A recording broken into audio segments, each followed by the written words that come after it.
सर्वविघ्न विनाशाय सर्वकल्याणहेतवे पार्वती प्रियपुत्राय गणेशाय नमो नमः। নমস্কার, সকলকে স্বাগত। শুরু করছি জ্যোতিষ অনুষ্ঠান হিতৈষী। আজ আলোচনা করব 12 বছর পর বৃহস্পতি জোডিয়াকের দ্বিতীয় স্থান অর্থাৎ বৃষ রাশিতে গমন করবে। তার ফলে আগামী 1 বছর বৃষ রাশি এবং বৃষ লগ্নের কেমন যাবে। তো আগামী 1 বছর বিচারের জন্য অন্যান্য গ্রহদেরও ভূমিকা থাকছে। সেক্ষেত্রে কালপুরুষ রাশিচক্রের মধ্যে শনি এবং মঙ্গলের অবস্থান এই বছর যথেষ্ট গুরুত্বপূর্ণ ভূমিকা পালন করবে। সাধারণত বার্ষিক রাশিফল গড়পড়তা বিচার করা হয়। গোচরে দীর্ঘকালীন অবস্থান করে এইরকম 4টি গ্রহকে বিচারের মধ্যে বেশি গুরুত্ব দেওয়া হয়। তার মধ্যে বৃহস্পতি, শনি, রাহু এবং কেতু। তো এই 4টি গ্রহের মধ্যে রাহু কেতু কোনো ঘর পরিবর্তন করছে না। বৃহস্পতি 1 মে গোচরে ট্রানজিট করছে এবং শনি বছরের শেষের দিকে অর্থাৎ মার্চ মাস 2025 সালের শেষের দিকে রাশি পরিবর্তন করছে। এছাড়া বিস্তারিত বিশদভাবে আলোচনা যেটা করব সেটা মাসিক রাশিফলে। আপনারা রাশিফলের দিকে লক্ষ্য রাখুন। তো আলোচনা শুরু করা যাক। গোচরে যে গ্রহ পজিশন সেটা আমি স্ক্রিনে ডিসপ্লে করছি, আপনারা দেখতে পাচ্ছেন। দীর্ঘসূত্রী যে 4টে গ্রহ সেই সম্বন্ধে আমি বলেছি। তো বার্ষিক রাশিফলে গড়পড়তা যে বিচার করা হচ্ছে সেটা আপনাদের প্রত্যেকের ক্ষেত্রে মিলবে। কিন্তু রাশিফল মানে হচ্ছে গ্রহদের গোচরকালীন সন্নিবেশ অনুযায়ী তাদের প্রভাব, এবং সেটা যদি আগে ভাগে আপনাদের জানিয়ে দিতে পারি তাহলে ভালো সময়টা আপনারা ব্যবহার করতে পারবেন এবং খারাপ সময়টাতে সতর্ক থাকবেন। গুরুত্বপূর্ণ কোনো কাজ করার জন্য সেই দিনগুলো বর্জন করবেন। এবং অবশ্যই মনে রাখবেন প্রতিটি মানুষের ব্যক্তিগত জন্মকুণ্ডলী আছে। তো আপনার যে নিজস্ব জন্মকুণ্ডলী সেটাই আপনার পক্ষে সবচেয়ে বেশি ফলদায়ক। সেক্ষেত্রে আপনার শুভ অশুভ গ্রহ সন্নিবেশ দেখতে হয় এবং দশা দেখতে হয়, আরও অনেক কিছু বিচার আছে। তবে গ্রহদের গোচরকালীন অবস্থানও কিন্তু আমাদের যথেষ্ট ফলাফল প্রদান করে, এবং সেটা যে কত বাস্তব সাড়ে সাতিকালীন যে সমস্ত রাশিরা সাড়ে সাতি ভোগ করছেন তারা নিশ্চয়ই অনুধাবন করছেন। যাই হোক, বৃষ রাশির সময় এই বছর যথেষ্ট ভালো থাকবে। বৃহস্পতি মে মাসে বৃষ রাশিতে গমন করে অস্তমিত হয়ে যাবে। সাময়িক কিছু সমস্যা, শারীরিক অসুস্থতা আসতে পারে। এই সময় মঙ্গল ও রাহুর অঙ্গারক যোগ আপনাকে কিছুদিনের জন্য সমস্যায় ফেলতে পারে। সেক্ষেত্রে পতি বা পত্নীর স্বাস্থ্যহানি এবং ব্যয় বৃদ্ধি হতে পারে।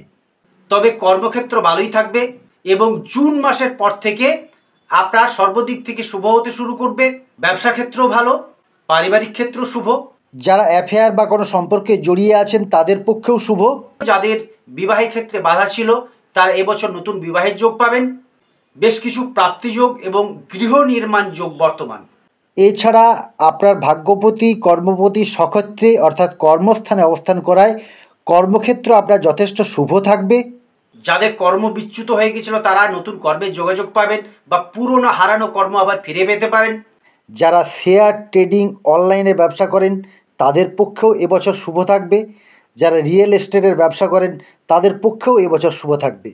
ব্যবসায়ীদের পক্ষে মে মাসের প্রথম থেকেই ব্যবসাতে একটু ভালো হতে শুরু করবে এবং পারিবারিক দিক শুভাশুভ মিলিয়ে যথেষ্ট শুভই থাকবে। কিন্তু মে মাস এবং জুন মাস এই দুটো মাস আপনাদের একটু সতর্ক থাকতে হবে।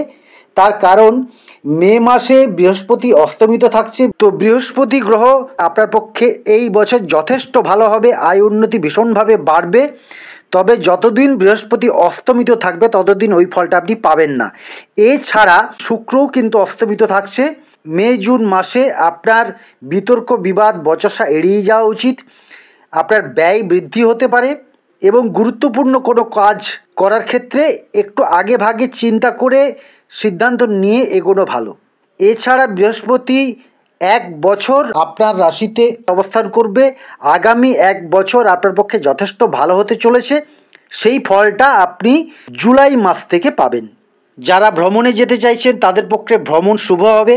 যারা বৈদেশিক কর্মে জড়িয়ে আছেন অথবা বিদেশ ভ্রমণে যেতে চাইছেন তাদের পক্ষেও বিদেশ যাতায়াত শুভ হবে। এছাড়া বিদ্যার্থী বা শিক্ষার্থীরা যারা উচ্চশিক্ষা লাভের জন্য চেষ্টা করছেন তাদের পক্ষেও এই বছর যথেষ্ট ভালো হবে। আপনি নানান যোগাযোগ পেতে থাকবেন। ধর্মকর্ম আধ্যাত্মিকতায় যারা নিজেদেরকে জড়িয়ে রেখেছেন এই বছর আপনার সদ্গুরু লাভের সম্ভাবনা। নানান দিক থেকে আপনার ধর্মীয় উন্নতি সম্ভব এবং মানসিক প্রফুল্লতা বজায় থাকবে।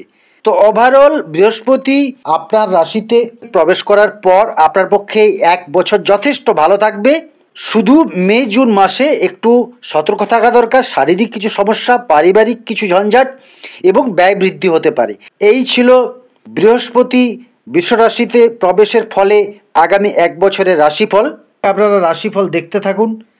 আমি মাসিক রাশিফলের দৈনিক রাশিফলের মতো কয়েকটা দিন ইন্ডিকেট করে আপনাদেরকে শুভ অশুভ দিনগুলো জানিয়ে দেব। রাশিফল মানে হচ্ছে আগেভাগে জেনে শুভ সময়গুলোকে ব্যবহার করা এবং অশুভ সময়গুলো বর্জন করা এবং সেই বিষয়ে সতর্ক থাকা। আপনারা জানেন যে প্রাকৃতিক বিপর্যয় যখন হয় তার আগে আবহাওয়া দপ্তর আমাদেরকে বেশ কিছু পূর্বাভাস দিতে পারে।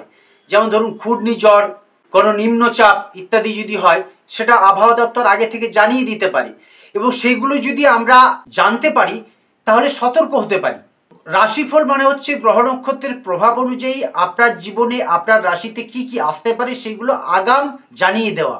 ঝড় ঝঞ্ঝা তুফানের ক্ষেত্রে যারা সমুদ্র তীরবর্তী অঞ্চলে বাস করেন তাদেরকে আগে থেকে যদি অ্যালার্ট করে দেওয়া হয় তারা ওই জায়গা থেকে সরে যান।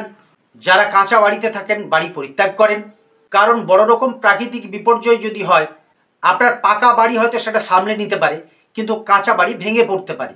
তো সতর্কতা যদি জানা থাকে আপনি নিজে থেকেই সেই জায়গা পরিত্যাগ করে নিজেকে ঝঞ্ঝাট মুক্ত করতে পারেন। তো এক্ষেত্রে আপনার জন্মকুণ্ডলী কাঁচা বাড়ির মতো না পাকা বাড়ির মতো, অর্থাৎ আপনার জন্মছকে স্ট্রেংথ কতটা, অর্থাৎ তার সহ্য শক্তি বা তার সহনশীলতা কতটা সেটা জানা দরকার।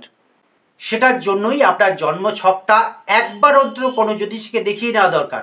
আপনার জন্মকুণ্ডলিতে কি কি গ্রহের পজিশন আছে, কেমন অবস্থায় তারা আছে, শুভ গ্রহ কোন জায়গা আছে, অশুভ গ্রহ কোন জায়গা আছে, কোন অধিপতি কোন জায়গায় আছে, কোন অধিপতির দশা চলছে, সেটা একবার দুবার মাঝে মাঝে দেখিয়ে নেবেন।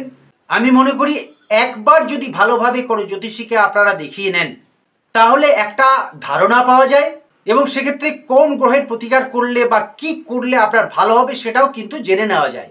তাই আপনার জন্মকালীন যে জন্মছক সেটাই আপনার সবচেয়ে বেশি ফলদায়ক এবং দশাফলও আপনার পক্ষে যথেষ্ট ফলদায়ক।